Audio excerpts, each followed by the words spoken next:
Hola a todos y todas, somos Nadie Afuera, un podcast hecho por militantes y laburantes al servicio de todos aquellos y aquellas que necesiten una trinchera de lucha.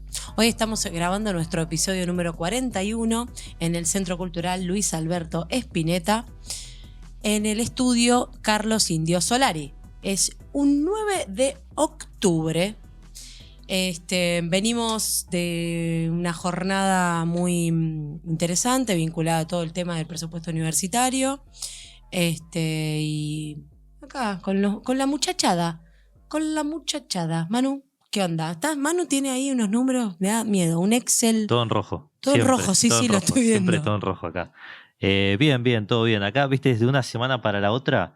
La semana pasada con la euforia, salimos a la marcha impresionante. Al miércoles siguiente, nos vetaron la ley. Una cagada de esas parejas inestables, viste, que si no, los vi el otro día están bárbaros, y 2 semanas después, pues, ¿cómo se separaron? Bueno, así, más o menos así va la cosa acá. Estamos todos transitando algunos temitas de salud mental en relación a eso, como pasamos de la euforia, de la alegría al bajón. Jonah, ¿cómo estás? ¿Estás más tranquilo que Barrio Nuevo? ¿Estás mejor de salud? No sabés la felicidad que me da que Barrio Nuevo haya salido de la terapia intensiva. Yo bien, por suerte, ya recuperado de ese virus malicioso que me agarró la semana pasada, pero contento. Bien. Martín, hoy que te trajiste tu propio mate, ¿que estás más contento? En este contexto, el cierre del Bonaparte hubiese sido, ¿no? Como decir, bueno, directamente con todos los quilombos que nos están generando esta caterva de inhumanos. Así que bueno, nada, bien. Días movidos, la verdad. Bueno, hoy tenemos un programa también movido, porque lo vamos a poner, me parece que el marudaje va a ser movidito. No, mentira. Se pararon los universitarios, están a full los estudiantes, los docentes en distintos rincones del país. Eso vamos a estar un poco analizando hoy. Como bien decía Manu, el Congreso votó a favor del veto de la ley de financiamiento universitario. Después tenemos toda la parte que sería más general, ¿no? De la situación en salud. Tenemos toda una cuestión vinculada a los paro de transporte, paro por aquí, paro por allá. Toda la rosca al interior del PJ que anda pasando también ahí en la CGT. Así que, Martín. Bueno, hoy estuvimos haciendo una cobertura en el acto que hicieron universitarios. Ahí recomendamos que vayan, que vean nuestro perfil de Instagram y que compartan, porque la verdad que estamos haciendo un laburazo. Ahí quiero felicitar a nuestra Nobel Incorporación, una pata de la juventud. Claro, necesaria. Nos venía haciendo mucha falta, que es la compañera Chiarita, también a Rocha, que hoy no pudo venir a grabar, pero que también siempre está ahí y hoy también vino a formar parte de la cobertura de lo que me parece que empieza a hacer una muestra muy clara de cómo se está dividiendo el panorama político argentino.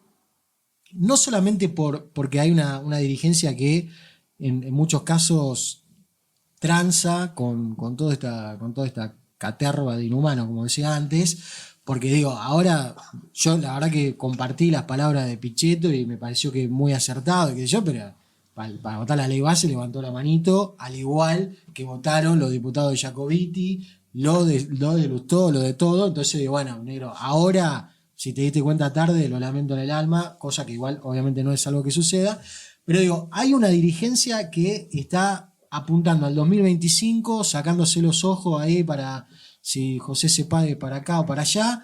Hay otra parte de la dirigencia que está subida al barco y en cuanto un número empiece a darle bien a este gobierno fracasado, creo que directamente terminan de picar el boleto y dicen, listo, muchachos, cerremos el debate y 10 años de anarcocapitalismo para adelante. Y que por abajo estamos viendo una muy fuerte resistencia con muy altos niveles de conciencia. Realmente en muchos de los testimonios de las chicas y los chicos de las universidades muy buenas argumentaciones. Encontré, nosotros también hemos recolectado muy buenas argumentaciones. Vamos a tener la voz de una trabajadora del Garrahan también, una mina de 10 años de laburo, con mucho conocimiento y con mucho involucramiento en su lugar de trabajo, que también de un día para otro, o sea, estamos hablando de un gobierno que en 9 meses está haciendo perder privilegios o situaciones laborales o el trabajo directamente a una velocidad muy preocupante. Así que, no sé, empecemos por las universidades, porque en definitiva el gobierno necesitaba 87 votos. Sí, en principio se pensaba que necesitaba 87 votos y se daba el mismo esquema que para sostener el veto de los jubilados. Eso es una cosa, vamos a aclararla rápidamente, que es: el veto presidencial se sostiene con 1/3 de la Cámara. Eso quiere decir con 1/3 de los que estén presentes a la hora de votar.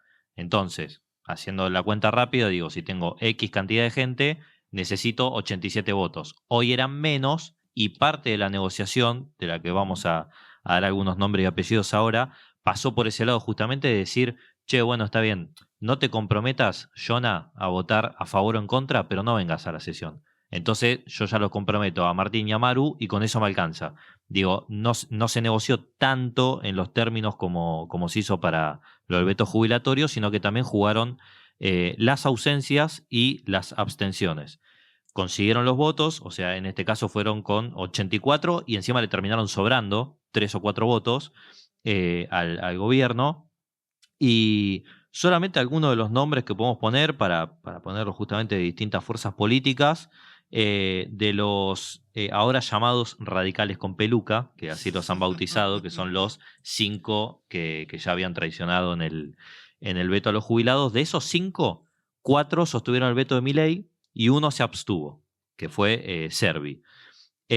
Alberto Arrúa es un caso bastante particular porque es un diputado misionero que responde directamente al gobernador. Son 4 misioneros. Hace un día y medio dio una entrevista y dijo: yo voy a votar a favor de sostener la ley y calculo que el resto de mis compañeros de bloque van a votar igual. Y hoy los 4 se abstuvieron directamente. O sea, es uno de esos casos de decir, bueno, literalmente para que tu opinión, entre comillas, cambie de un día para otro, porque en el medio o el gobernador le dijo vas a hacer esto o cobraron algo ellos directamente, digamos, o lo cobró el gobernador o lo cobraron ellos, está clarísimo. Hubo una otra ausencia también bastante particular que fue la de Fernanda Ávila, que es una diputada catamarqueña del bloque Unión por la Patria, que responde al gobernador Jalil, que viene haciendo bastante buenas migas con el gobierno de Milei, que estaba presente. Ella, por algunos de los que se ausentan, que son de las provincias, dicen, no, estoy en Tucumán y no tengo forma de trasladarme, bla, bla, bla, y justifican la ausencia por ese lado. Ella no, estaba acá, y dicen que estaba en su despacho en el momento que se estaba llevando adelante la sesión, pero no bajó. Entonces está la sospecha esta de decir, bueno, se ausentó justamente para que con menos votos ellos llegaran a sostenerlo. Bueno, a todo esto le sumo, como para cerrar este tema, pero para tirar este panorama general, el diputado Martín Arjol, de los radicales, el 15 de agosto había votado a favor de la ley, hoy votó a favor del veto. Federico Tournier, radical, había votado a favor, hoy votó a favor del veto. Pablo Servi había votado a favor, hoy se abstuvo.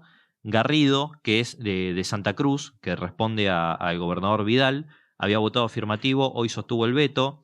Otro radical antes se abstuvo, hoy votó afirmativo. Y bueno, y los 4 diputados que dije antes de Misiones, que habían votado a favor de la ley y ahora se abstuvieron. Esto, panorama general, es de todas las fuerzas, de todos los colores, algunos aportando más, obviamente, formaron parte de sostener el veto al financiamiento universitario. Hubo una, perdón, que también se bajó por COVID. Claro, esa sí, una de Córdoba. Que ayer a la noche había estado en un meeting y hoy escuchaba a alguien que decía, viste las distintas cepas de COVID, está la COVID Banelco. Fue a cobrar el cajero, no se lavó bien las manos, bueno.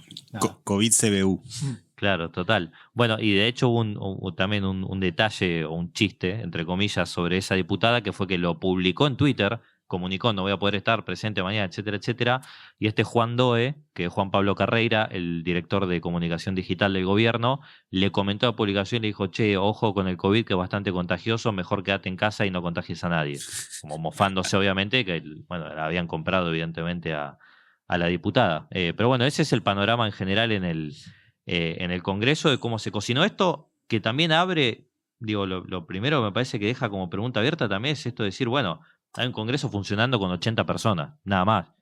O sea, la democracia es democracia, ¿no? Entre comillas, nosotros venimos discutiendo bastante. Se presenta un proyecto de ley, se discute, se convoca a todos, se juntan los votos, se vota eso. Milei, te firma un veto y después con 80 personas ya está, listo. O sea, se terminó ahí. La democracia en la que estamos es eso. Sí, yo creo que esto demuestra un par de cosas, deja claras un par de cosas. Primero, esto que decías, ¿no? Lo último, el juego de la democracia, ¿no? Como yo entiendo que igual es parte de las reglas, ¿no? Esta cosa de, bueno, me ausento, me abstengo, doy quórum, no doy quórum, es parte del juego, del juego legislativo, está dentro de las reglas y son distintas maneras de llevar adelante una estrategia política hacia el interior del Congreso.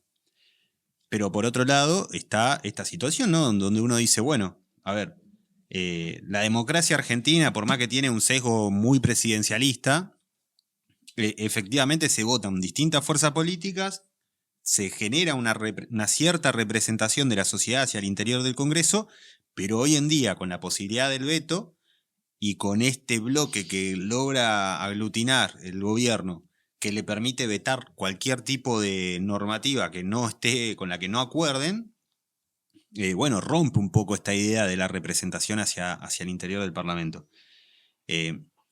Y por otro lado, bueno, me parece que hay que resaltar un poco el caso de la chica esta, ¿no? Arrieta es, la ex libertaria ya a esta altura, diría, sí, que tiene su monobloque Las Fuerzas del Cielo. Exacto, que bueno, que votó para mantener la ley, digamos. No a favor del veto, sino que votó distinto a todo el resto de los diputados libertarios. Que la hicieron venir a Lilia Lemoyne, que andaba de gira ahí en Ucrania, dando vueltas, haciéndose la defensora de la libertad en Europa. Bueno, la hicieron volver rápido para que pueda votar. Después el caso de Sago, ¿no? Que no sé dónde estaba, no sé si llegó a venir o no. Pero estaba con un problemita ahí como para llegar y poder sumarse a esta votación. Claro, pero ahí me parece que hay algo como que se está perdiendo en este juego de la casta y el anticasta, de que decir, bueno, lo que pasó con la elección en el momento del aumento jubilatorio directamente fue obsceno. O sea, por eso digo que una cosa es, se va a votar a favor o en contra del presupuesto universitario. ¿Estás de acuerdo o no estás de acuerdo? No es que hasta último momento voy a ver, porque me parece que ahí hay algo que se está perdiendo, ya como que siempre estuvo, la ley Banelco, las servilletas y todo eso siempre era algo que terminaba saltando, pero ahora es como hay una celebración de eso, y creo que el asado fue como decir, bueno, tiro dos tiras de asado y lo festejamos de esta situación. Sí, y a eso, perdón, lo que quiero sumar es el rol que jugó el PRO dentro de esta situación, ¿no? Porque vos tenés diputados que en su momento hacen discursos a favor de la educación pública o reclaman cuestiones similares, ¿sí? Hoy se viralizaba un poquito un tuit de Finocchiaro hace 2 años, 3 años, quejándose con Alberto Fernández, diciéndole, están aumentando el presupuesto universitario por abajo de la inflación, eso es de financiar la educación pública. Eso decía Finocchiaro hace 2, 3 añitos atrás. Bueno, ahora justamente hiciste todo lo contrario a lo que estaba reclamando al gobierno de Alberto Fernández. Que además, hasta te diría, quizás muy probablemente estaba en lo acertado en ese momento al reclamarle y decirle, che, estás aumentando por abajo la inflación, aumenta mínimamente lo mismo. Bueno, ahora jugó hacia otro lado. Mauricio Macri sale a plantear que la educación es una de las banderas del PRO y al otro día dice, bueno, vamos a acompañar igualmente el veto. Son estas cosas, ¿no? Estas negociaciones de último momento que se dan, como le dicen, con la cena de la milanesa con Macri, que bueno, hacen cambiar de postura de un momento a otro. A mí me parece también que lo que está bueno ver es que hay varios actores dentro de esta disputa, digamos, de gobernación, ¿no? Vos tenés, por un lado, los gobernadores presionando a sus diputados para que voten así o asá, y utilizando al mismo tiempo esta herramienta, digamos, de presión hacia el gobierno, que tiene que ver con si te voto a favor o no de determinada ley o no. ¿Por qué digo esto? Porque, por ejemplo, hoy lo que está en discusión, y para el gobierno principalmente, es el presupuesto 2025.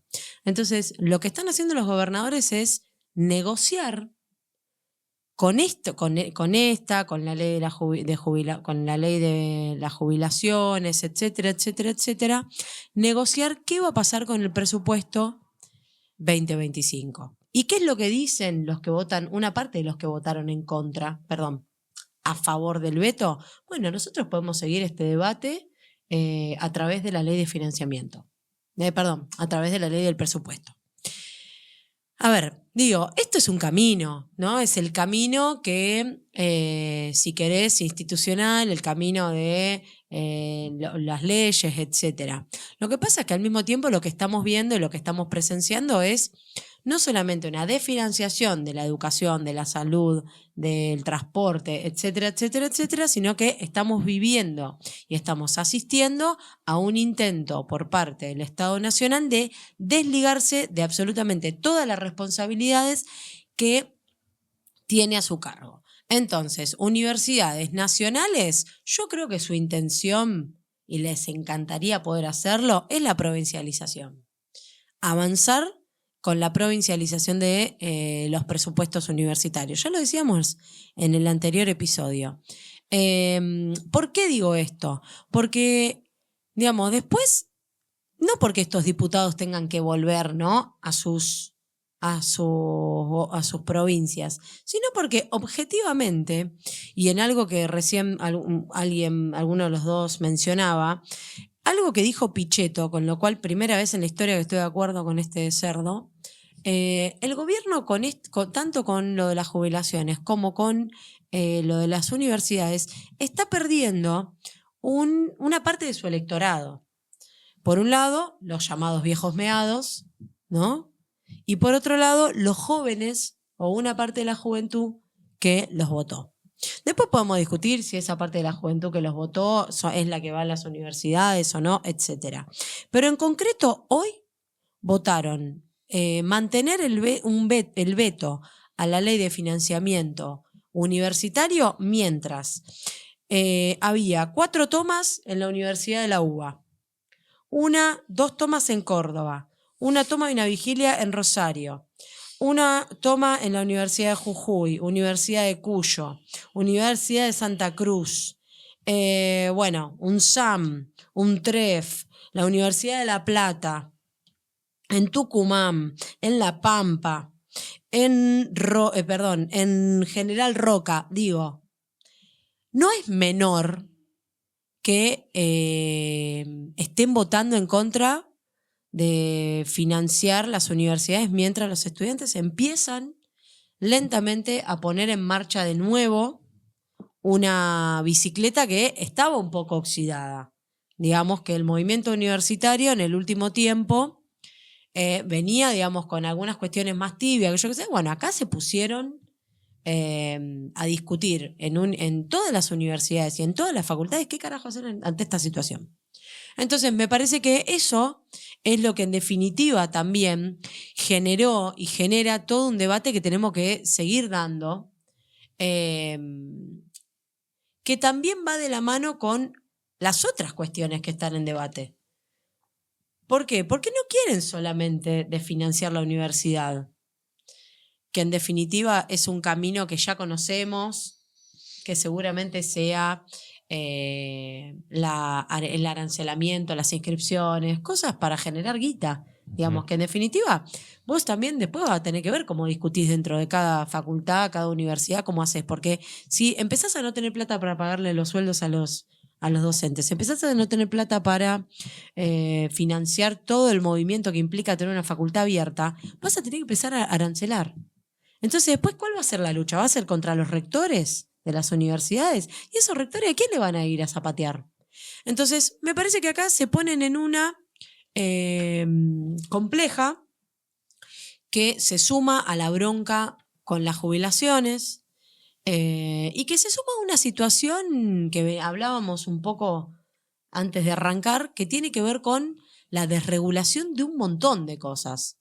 El transporte de media y larga distancia, el tema de las importaciones y exportaciones. Digamos, empieza, bueno, ahora vamos a abordar el tema de salud, empieza a aparecer por parte del gobierno el programa que ellos vinieron a implementar, y que tenemos que entender que este programa que ellos vinieron a implementar, que lo venimos diciendo que es de la mano de Sturzenegger, que es de la mano de Patricia Bullrich, que es de la mano del PRO, que de la mano de una parte de la Unión Cívica Radical. Sin todo eso, esta gente no puede hacer absolutamente nada. Y lo otro que me parece también interesante para pensar, por lo menos, es ¿qué va a hacer el PRO? Porque el PRO está perdiendo terreno. Entonces ahí también digo, mira, el PRO sigue, ¿no? Como acompañando.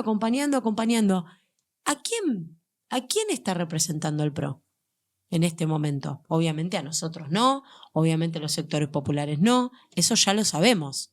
Pero también están en una rosca interna, y en esta me parece que están meando fuera del tarro. Como para cerrar, ¿no?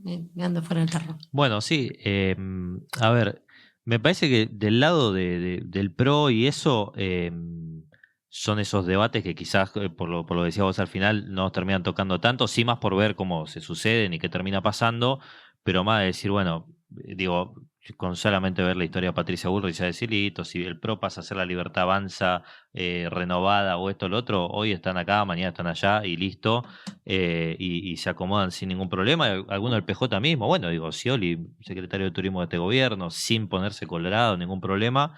Pero sí, volviendo un poco al otro que decías, digo, me parece que cada vez se va profundizando más y aparece sí como un problema para la dirigencia de nuestro lado, estemos referenciados en ellos o no, pero digo, sí las dirigencias de los sectores populares, que siguen apostando en su gran mayoría, siguen apostando a poner el foco en 2025, esperen que esto lo vamos a solucionar nosotros, o hagamos fuerza para solucionar esto dentro del marco de las instituciones, dentro del construir nuevas mayorías parlamentarias para poner un freno, nuevas mayorías acá, nuevos frentes electorales, nuevas frentes, etcétera, etcétera.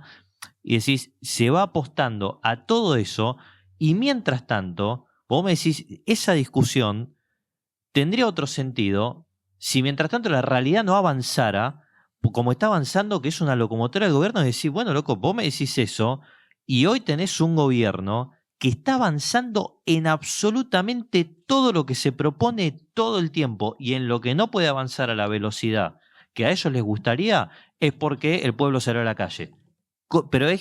Pero más claro, echarle agua, digamos, es descriptivo, no es una interpretación lo que estoy diciendo. Y digo, y en ese contexto se inscribe, o podemos volver a traer, que hoy pensaba en eso, para problematizarle, digo, esto, para pensarle y decir, bueno, ¿qué pasa con eso?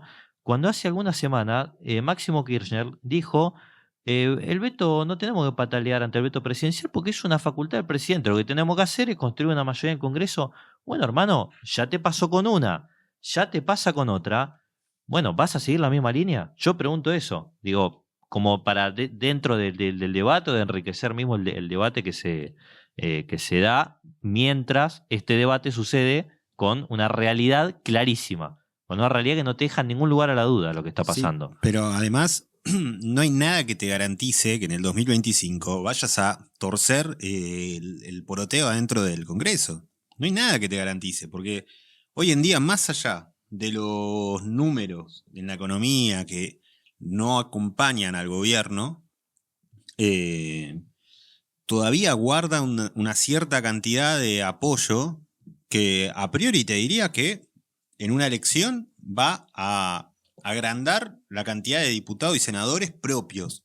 Pero si vos tenés que además hay gobernadores que van a presentar sus propias listas a diputados o senadores con el sello que quieras, ya sea con Juntos por el Cambio, Radicalismo Solo, PRO Solo, como vos quieras en esas provincias, o el nombre que le quieran poner. Si después adentro del Congreso acompañan las votaciones a favor del gobierno, ¿qué es lo que te garantiza que vos, Unión por la Patria, por ponerle un nombre, vas a conseguir tener una representación tan grande adentro del Congreso que vas a poder obturar esto mismo que vos decías al principio de, bueno, el gobierno tiene ese número mágico de 80 y pico que le permite que si sale una ley que no le gusta, vetarla y que la pelota se patea y sigue todo como si nada hubiera pasado?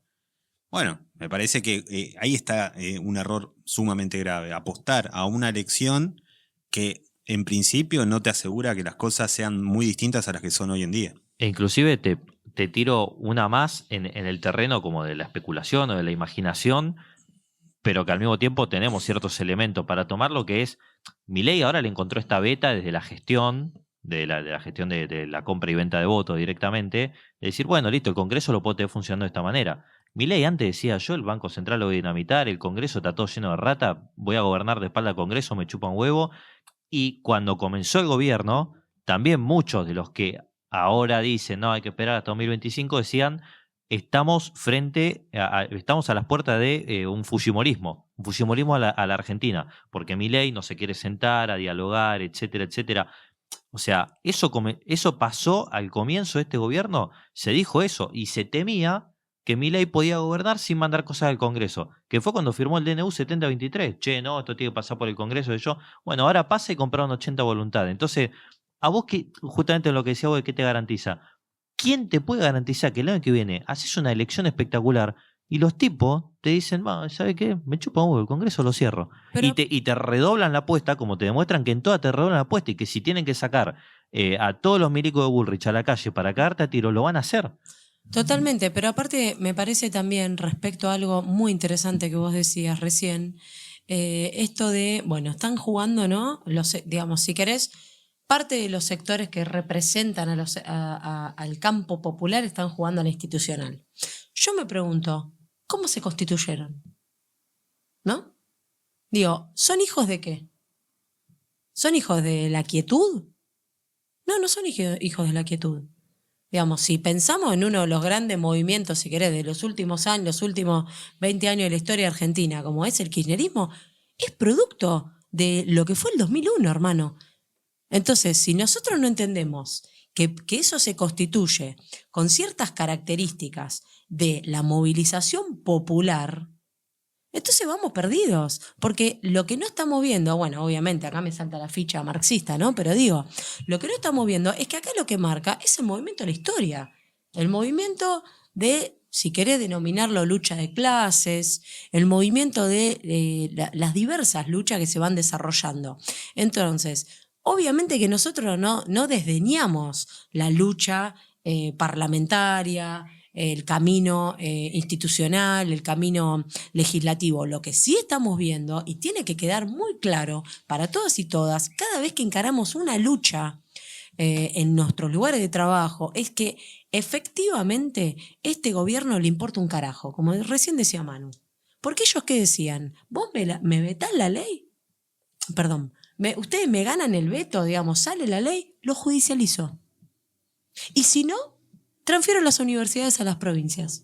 Entonces, de ellos te van cantando un retruco. ¿Y vos qué vas a hacer? Yo lo que creo es, y en este sentido, digo, está armando, bueno, después iremos a este tema, pero están viendo a ver quién, el PJ, quién sí, quién no. Se está armando, ¿no? Toda ahí una movida, de la cual obviamente nosotros particularmente no entramos en esa. No entramos porque no estamos dentro del PJ y etcétera. Pero digo, más allá de eso, hermano, ¿qué te cuesta mientras estás haciendo eso? Hacer lo otro. Eso es lo que, digamos, uno diría, no solamente, digamos, en ese camino, en el camino general. Porque entonces, si no, nos retiramos de la lucha y digamos, de sostener lo que tenemos, porque, bueno, porque no se puede, porque lo bancan por esto, por aquello, que son los argumentos que muchas veces escuchan, y no vamos de fondo a lo que tenemos que ir a discutir con la gente. Porque me parece que ese es el problema. Yo no digo que salga todo, digamos, que salgan todos los sectores populares a prenderse fuego en la esquina. Yo digo, vayamos a los debates bien por abajo, que realmente importan, de cómo nos organizamos para defender los derechos. Sí, yo a esto le sumaría, ¿no? Un poco Cristina cuando escribe una carta, ¿no? Básicamente diciendo que se va a postular a ser la presidenta del Partido Justicialista, habla acerca de un trasvasamiento generacional que se fue dando a lo largo de los años, su gobierno y demás, y da a entender esta cosa como de, bueno, arrancaron siendo jóvenes y hoy son gobernadores, intendentes, etc. Bueno, Guado de Pedro estaba en Plaza de Mayo en el 2001 cagándose a palo con la cana, ¿sí? Digo, esto que vos decías, ¿no? Digo, el kirchnerismo sale, es producto de la crisis del 2001 y todo lo que pasó en el argentinazo. Bueno, no se olviden de esa historia, de dónde vienen y la importancia que fue estar en la calle en ese momento, que es similar a la importancia de estar en la calle hoy en día. Yo, para un debate larguísimo, pero para tirar ahí una idea que me viene dando vuelta hace mucho tiempo, ¿no? Yo creo que la política, en un punto, se empezó a transformar en entenderla como la gestión de gobierno, ¿sí? Y llegó a tocar un montón de espacios. Por eso esto que hablabas, ¿no? Del oxidado que estaba quizás el movimiento estudiantil. Yo creo que muchas veces los centros de estudiantes se transformaron en centros de gestión. El grupito de pibes que te resuelven la fotocopia, que te resuelven el almuerzo, que te resuelven esto, que te hacen un trámite, que te saben decir a dónde tenés que ir a tocar el timbre, cuando en realidad son centros de organización que sirven justamente para tener a la gente al pie del cañón para poder salir a pelear. Perdón, ¿Sí? y te sumo, para discutir política, loco. Para discutir política. Porque entonces le regalamos la palabra política a la gestión, le regalamos la palabra política a... esto lo resuelve la política. La Claro. política es el Congreso, las bolas, perdón, pero no. La política es lo que discutimos todos los días en nuestro lugar de trabajo. La política es que no llego a fin de mes. ¿Qué carajo hago para llegar a fin de mes? Entonces, los que tienen que dar respuesta a la política de verdad, que es la que va por abajo y que es la que manda, diría Lenin, ¿sí? Porque lo que te manda es la política, no la política berreta de la gestión, porque ojito también con eso, porque en este momento hay mucho leninista que te la va por ese lado, no jodamos. Y es como, no, papi, la política no es el debate en la Cámara de Diputados. Esa es la rosca, o como quieras carajo llamarla. La política es lo que está pasando por abajo, lo que están discutiendo los centros de estudiantes, lo que está discutiendo el Laura Bonaparte, lo que están discutiendo en el Satsai para las paritarias, eso es la política. Porque si no, entonces tenemos, digamos, errada el eje. No, pero además acá hay algo bien concreto y es que la constitución del Congreso hoy por hoy proviene de la política de la gestión del 2021, donde hubo una paliza electoral y donde ya en después de esas elecciones renunciaron 10 ministros del gabinete a Alberto Fernández. 10 ministros del gabinete. Y Cristina sacó una carta diciendo, muchachos, esto es un desastre. No, bueno, pero escuchame una cosa, o sea, y después de eso nos enteramos que no había un plan, de que nadie había, no sé, del Fondo Monetario se ve que no sé, que se juntaban a charlar cuando Cristina designó por un tuitazo a Alberto, digo, entonces... Por eso, hace unos episodios yo decía, bueno, me parece que hay una parte de la militancia que tiene que empezar a cortar el cordón umbilical de la cuestión institucional también, porque ya no forma más parte, muchachos. Ya está, duró un tiempo y durante un tiempo se lograron avances, los más importantes del regreso democrático, sin lugar a dudas. El debate de la ley de medios, espectacular, un montón de cosas, se terminó. Entonces, ahora, Cristina dice, che, voy a ser presidenta del PJ, buenísimo, compañera, a ver, ¿y qué programa de gobierno vas a tener? Porque si yo leo la carta de Cristina, digo, no, ¿sabes qué? Está bien, me encanta, prefiero que te vote, que esté Alberto, ni hablar. A Quintera lo bancamos, pero tampoco me vuelve al perímetro.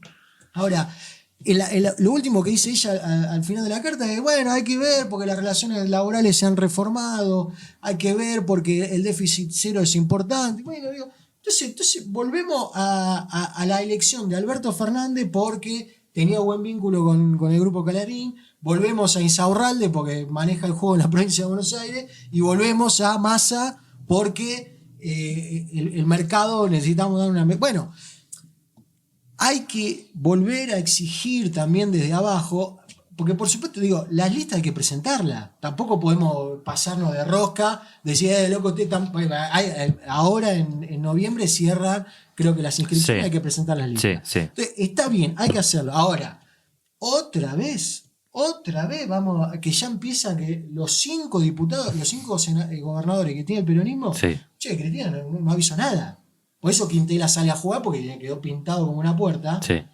Dice, che, yo me había postulado yo, con acuerdo con Axel Kicillof, y ahora otra vez un tuit con una carta y nos vamos. Bueno, entonces digo, ahí también hay una parte que tenemos que empezar a exigir un poquito más, ¿viste? Decir, bueno, che, se logra un montón de cosas, está bárbaro, pero la venimos chocando hace un tiempito. Para mí la parte de exigir, perdón, pero solamente porque me parece que hay un punto de unión espectacular ahí entre lo que dijeron ustedes dos, Maru, Tincho, que es justamente esto de decir, bueno, si va Cristina, va fulano, va Vengano, obvio que uno prefiere Cristina, etcétera, etcétera, pero justamente, claro, leyendo eso de Cristina, vos decís, bueno, pará, ¿y el programa? ¿Qué onda? Porque después, o sea, está claro, el problema de 2019... relatado por todos sus propios protagonistas, te dicen, no, el problema es que armamos el frente y bueno, no había un programa detrás, o no había un programa por lo menos que esté claro. Y eso, que era parte de lo que decía Tincho recién, va de la mano con lo que decía vos, Maru, decir, bueno, a ver, por abajo el programa está clarísimo. Por abajo el programa está clarísimo. ¿Qué es esto? Es trabajo, es educación, es salud, es quitar para todo eso, ver ¿cómo carajo vamos a hacer para sacarnos encima al FMI? Porque no es la misma situación que el 2005. En el 2005 eran 9.800 millones de dólares, ahora son 45.000 millones de dólares de capital. No sé si hay interés o no, desconozco. Pero sí, bueno, hay toda una serie de problemas por delante. Y digo, bueno, eso, como el programa que se arme con, inclusive imagínate, con Cristina candidata. Bueno, ¿lo va a escribir Cristina con 5 personas más? ¿O va a ser un programa que surja justamente de la lucha que se vaya construyendo durante este tiempo? De la resistencia contra este gobierno. De volver, vos pasado mañana, o sea, mañana ganás el gobierno, pasado mañana tenés que ver cómo desarmás el RIGI. Tenés que ver cómo haces eso. Pero producto aparte de participar. Claro, porque claro. Claramente, si hay algo que, y esto no tiene que ver, digamos, ni con Cristina, ni con... Esto tiene que ver con cómo se construye justamente lo que decíamos antes, un eje programático, cómo se construye un programa. Si vos hacés que la gente lo debata, en todo, por ejemplo, no sé, en los centros culturales, en las básicas, en las asambleas barriales, si vos vas retomando eso, no tenés nada que perder. Porque esa es la realidad. O sea, hoy tenemos todo para perder porque gobierna esta gente de mierda. Claro. Digo, si vos empezás un camino de recoger todas las necesidades del campo popular, no hay posibilidad de que salga mal. Igual ahí, frente a eso, yo me acuerdo de algo que decía José Pablo Feynman, Dios lo tenga en la gloria, A ver. que es decir, bueno, también basta de exigirle a fuerzas políticas que se comporten como fuerzas políticas que no son. Entonces digo, nunca se construyó de esa manera. Nunca. No es que Néstor Kirchner tenía una asamblea nacional donde se... No, bueno, pero no sí, existía, pero no sí de existía. mínima recogió muchas banderas justamente de esto, de decir, bueno, ahí está otra cosa que machea perfecto. Lo que decían antes, Guado surge de estar con hijos en la calle, 2001, etcétera, etcétera, no te olvides de eso. Las decisiones que tomó Néstor en política de derechos humanos probablemente no hayan surgido de él, se levantó, se ocurrió, rosqueó con 2 o 3, che, me conviene, me da mejor en las encuestas, sino que viene de todo lo que había hecho la militancia por abajo y levantar eso. Digo, son por poner un ejemplo. Digo, es que para mí, claramente, y con todos los debates que yo puedo tener con el gobierno de Néstor, etcétera, etcétera, etcétera, digamos, es expresión del momento histórico que estaban viviendo. ¿Sí? O sea, y lo mismo pasa con el peronismo. O sea, con Perón y el nacimiento de Perón. Digamos, es expresión del momento. Vos podés elegir recoger lo que está pasando por abajo y dar respuesta a eso, o podés elegir ver cómo gobernás un poquito acá y un poquito allá. Un poquito acá y un poquito allá. lo que nos lleva es Alberto. Claro, Y sí, vamos sí. a la muerte. Ahí vamos a perder. Y en ese sentido me parece que está interesante empezar a pensar también esto. Bueno, ¿cuál es el camino que nosotros también estamos viendo que existe? Yo creo que en parte todo lo que fue el proceso de la lucha que desarrollaron los compañeros y compañeras del Hospital Laura Bonaparte, del Hospital Nacional Laura Bonaparte, muestra, digamos, un camino que a mí, por lo menos, me parece muy interesante, digamos, para abordar. Por un lado está, bueno, que el día viernes 4 de octubre, los compañeros y compañeras del Hospital Nacional de Salud Mental Laura Bonaparte recibieron por parte de su director la información de que iba a cerrar, ¿sí? De que había, digamos, una resolución del Ministerio de Salud a cargo de Lugones, que iban a cerrar la guardia y internación. Básicamente, digamos, lo principal del funcionamiento del hospital. Un hospital que es cabecera, digamos, en salud mental, un hospital que, como bien explicaron los trabajadores y trabajadoras, atiende más de 25.000 pacientes por año, que entrega medicación gratuita, que tiene un 0800 de asistencia a las 24 horas de salud mental, que tiene una guardia 24 horas de salud mental, que no es menor, que tiene un centro cultural para los y las usuarios del hospital. Bueno, la verdad que yo tuve la oportunidad el viernes de ir a acompañar un poco. Estuvimos presentes, la verdad que fue muy interesante la solidaridad que recibieron. Ese mismo día estuvo la Junta Interna de ATE de Salud, estuvo Grabois también, estuvieron compañeros de distintos sectores de las universidades, distintos partidos políticos acompañando. La verdad que los compañeros se sintieron muy, muy acompañados en términos de solidaridad. El día sábado se hizo una jornada cultural. Los compañeros de la René Salamanca estuvieron dando también una merienda. Ahí llevaron las actividades que tenían planeadas para hacer en el barrio, las llevaron al hospital.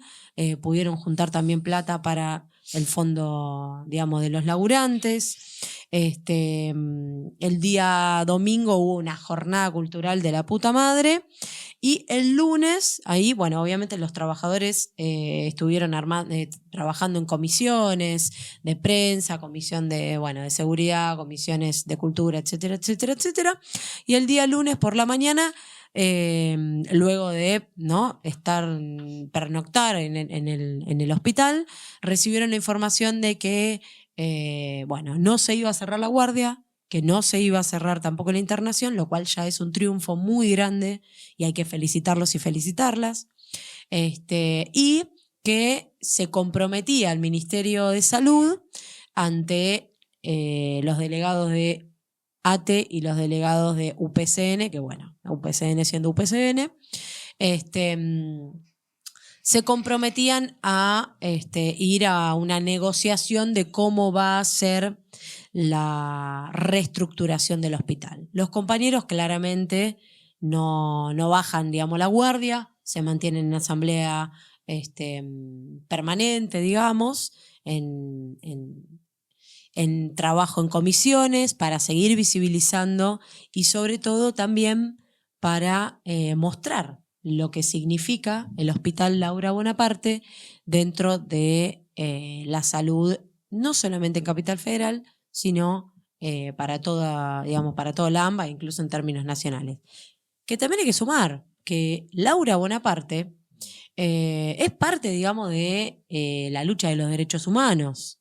Me parece que eso también para ellos es un tema. Bueno, y también tenemos todo el tema del Hospital Garrahan, ¿cierto?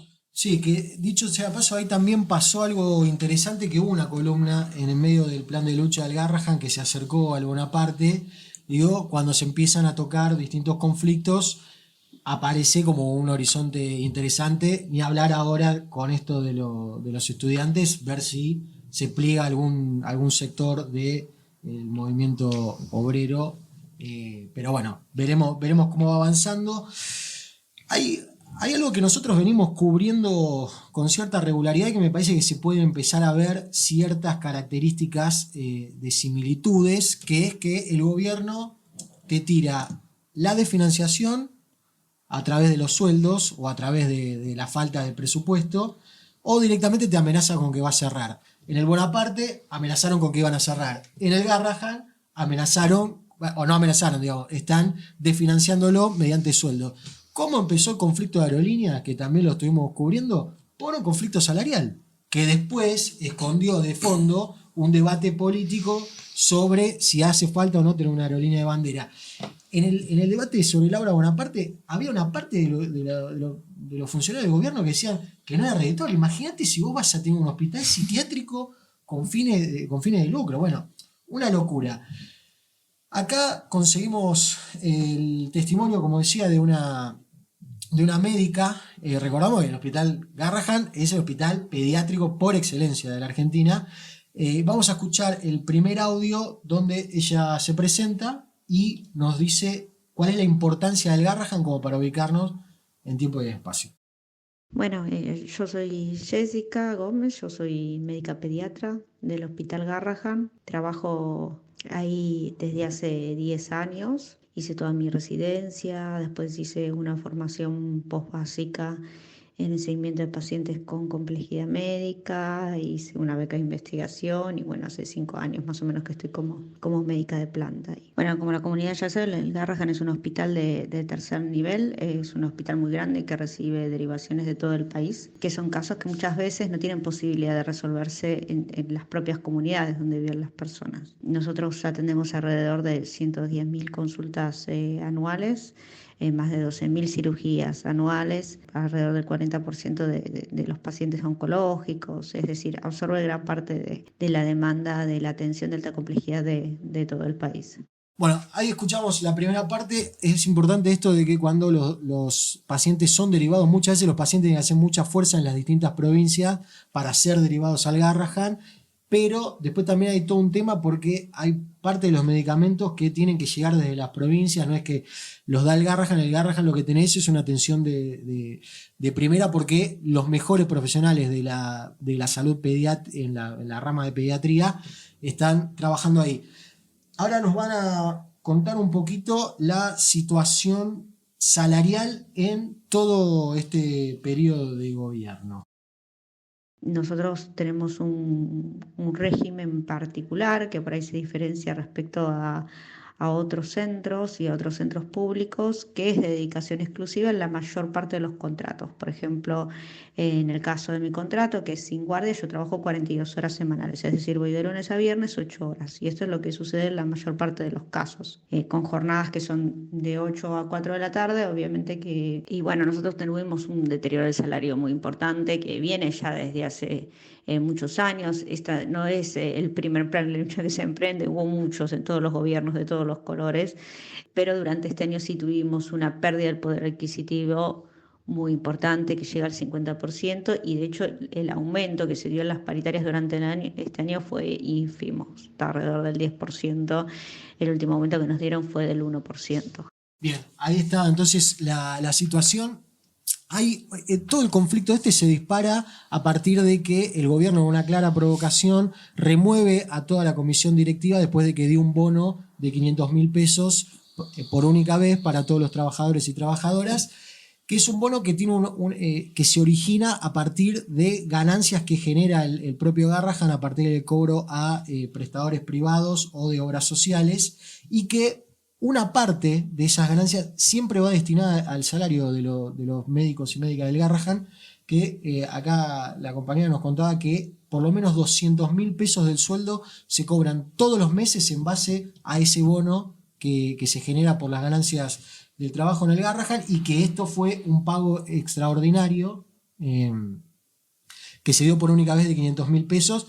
Estamos claros que una paritaria que te ofrecen el 1%, 500.000 pesos por una vez, no va a cambiar nada. En este sentido, me acordaba de la DIP Motosierra, ¿no? De Sturzenegger, donde en un nuevo sincericidio dijo, y no le podemos pagar el aumento a los universitarios porque si le pagamos a los universitarios después nos van a pedir los médicos y después nos van a... Entonces, el plan te lo están diciendo abierta y claramente en la cara. Por último, dos cositas importantes también del Garrahan, que una cuestión es la dedicación exclusiva. ¿Y cuál es la importancia de tener un cuerpo médico especializado en problemas de salud de la niñez, donde sabemos que todas las cuestiones que no se resuelven quedan de por vida? La idea de la dedicación exclusiva es lo que nos hace ser buenos en lo que hacemos. El tipo de patología que nosotros atendemos y la patología de alta complejidad lo que implica es tener mucha hiperespecialización en algunos temas, que son de las áreas en las que trabajamos, y para poder alcanzar esa hiperespecialización lo que hace falta muchas veces es poder dedicar todo el esfuerzo y todo el tiempo, estudiar y trabajar sobre un área en particular. La dedicación exclusiva permite eso porque, digamos, toda la labor académica que se lleva a cabo en la vida de una persona está puesta en un foco en particular. Cuando empieza a aparecer el pluriempleo, digamos, y después de trabajar una jornada de 8 horas hay que trabajar en otros lugares y muchas veces dedicándose no exactamente a lo mismo, hace que se disperse, digamos, esa atención y que sea muchísimo más difícil poder alcanzar esa hiperespecialización. Bueno, y por último, y para finalizar, otra de las características que también vimos durante el gobierno de la década de los 90 fue la fuga de cerebros, ¿se acuerdan? Todos los científicos. Bueno, en el Garrahan, a partir de la precarización laboral por el ajuste brutal en los salarios, cosa que también se está dando, por ejemplo, en aerolíneas, con muchos pilotos que son tentados de empresas internacionales donde le ofrecen un salario muchísimo mejor, estamos perdiendo profesionales reitero, en el aspecto pediátrico. Y otra cosa que sí estamos viendo es que sobre todo las personas más jóvenes, que antes para el pediatra era muy habitual y era un hospital muy codiciado, digamos, la gente se esforzaba muchísimo para poder quedarse a trabajar en el hospital porque era un buen trabajo realmente, o sea, permitía tener un trabajo solo y permitía también poder desarrollarse en lo que a uno le gustaba. Eso es lo que nosotros ahora estamos viendo que está dejando de pasar. Chicos que están terminando sus residencias o sus carreras de posbásica, ya no les resulta atractivo quedarse trabajando en el hospital, sobre todo por el salario. Entonces muchas veces esos residentes brillantes que el hospital tenía o los becarios destacados o quienes estaban finalizando sus formaciones posbásicas y que el hospital los capturaba y que son hoy el capital humano que tiene el hospital, se están yendo a trabajar a otros lugares, incluso al exterior. Y también estamos teniendo muchas renuncias de trabajadores y de profesionales que no son reemplazables, que son personas destacadas, que tienen una función muy importante y que lamentablemente también a causa de los salarios deciden irse a trabajar a otros lugares y también, repito, incluso irse al exterior. Aprovechamos el cierre con la cuestión salarial que nos contaba la compañera del Garrahan para pasar también a una cuestión salarial en el SATSAID en este caso. Exacto, sí. Venimos, ya lo contamos la semana pasada, en el SATSAID, por lo menos en la rama de las empresas de cable e internet, venimos ya hace varios meses con un conflicto salarial porque el último aumento que tuvimos fue en el mes de junio. ¿Sí? Venimos acumulando todo lo que fue el deterioro salarial en el mes de julio, agosto, septiembre y ya sigue corriendo la bola. Estamos ya casi a mitad de octubre y continuamos sin poder cerrar una discusión paritaria. Venimos de haber realizado movilizaciones con paro, sin paro, a la Cámara Empresaria, a reuniones en el Ministerio de Trabajo. Venimos de una jornada de la semana pasada de 3 paros de 2 horas por día por el reclamo salarial. Esta semana estamos en la misma situación con paros de 2 horas por turno, martes, miércoles y jueves, con quite de colaboración, ¿sí? Con trabajo a reglamento. Eso, se conoce como una forma de también presionar, digamos, a las empresas. Uno por lo general en las empresas se trabaja y se saca adelante todo el laburo que hay. Bueno, acá lo que se hace es, bueno, vamos a laburar haciendo la cantidad de trabajo mínimo necesario que establece, digamos, el acuerdo que se realizó entre empresa y sindicato. La verdad que viene una negociación muy dura. Las empresas, obviamente, con una parte de sentido, dicen que están perdiendo guita porque la gente se está bajando de los planes de internet y de cable. Eso es una realidad, es innegable, digamos, la situación económica lleva a que la gente dé de baja cualquier servicio que pueda cortar en la casa, y si lo que hay que cortar es el cable o lo que hay que cortar es internet, lo van a hacer porque primero está poder comer. Pero más allá de eso, la discusión que nosotros damos es que no es que las empresas están perdiendo plata, porque de hecho el gobierno les libera, al desregularizar todo, la posibilidad de aumentar los planes de servicio al monto que ellos crean necesario. Entonces, nosotros lo que planteamos es, queremos por lo menos empatarla a la inflación. ¿Sí? Las propuestas que vienen realizando la Cámara Empresaria, lo único que hace es que nosotros quedemos durante meses por abajo de la inflación, no acercarnos ni siquiera a empatarla, y eso es lisa y llanamente una reducción salarial.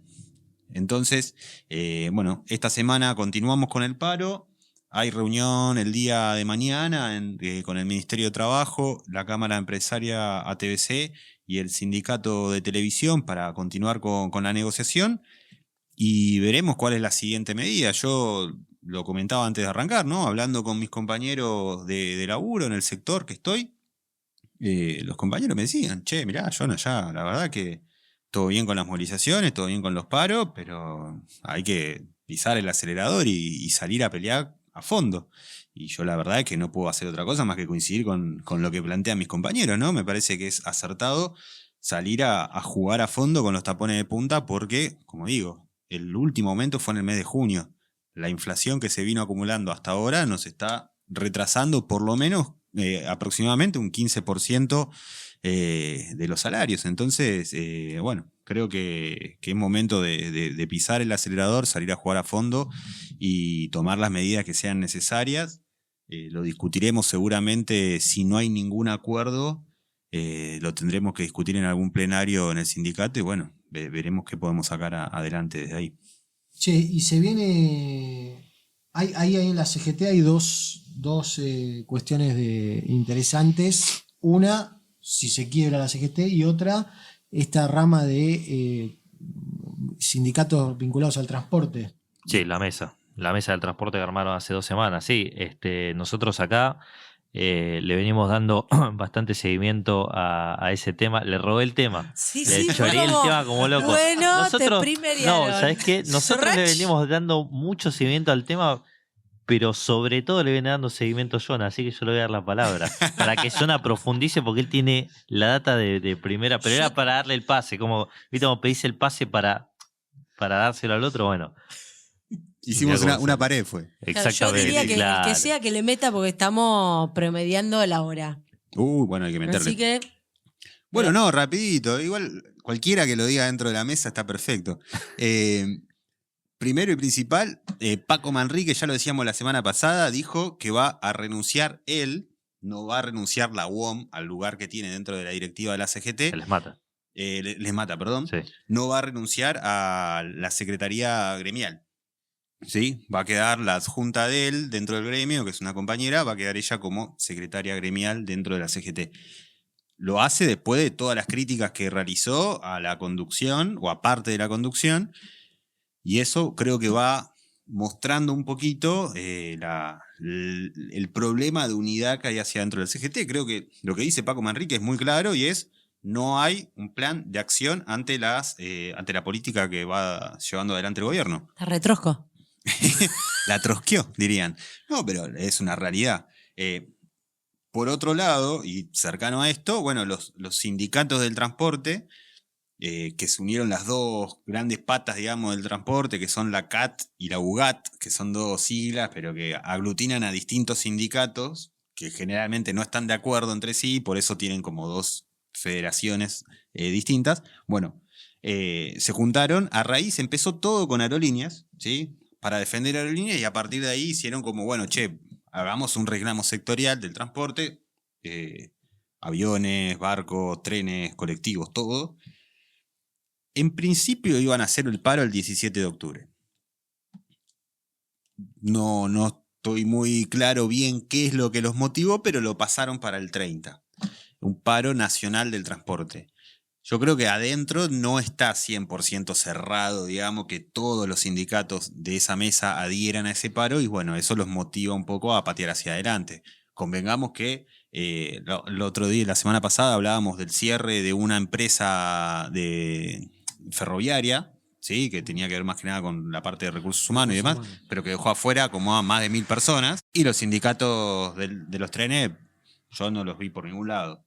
Bueno, creo que esas diferencias, también la postura que vaya a tomar la UTA, es la que lleva a patear eso hacia adelante. El que en principio encabeza un poco toda esta movida es Pablo Moyano, que es el triunviro que no disidente dentro de la conducción de la CGT, que bueno, creo que deja un poquito a las claras estas dos posturas adentro de la Confederación, que generan estos roces y estas fricciones que, como dijimos la semana pasada, ¿no? Mientras tenemos la foto de un camino que se empieza a recorrer para sellar la unidad de las dos CTA, dentro de la CGT termina sucediendo esta situación que parecería en principio derivar en una futura ruptura.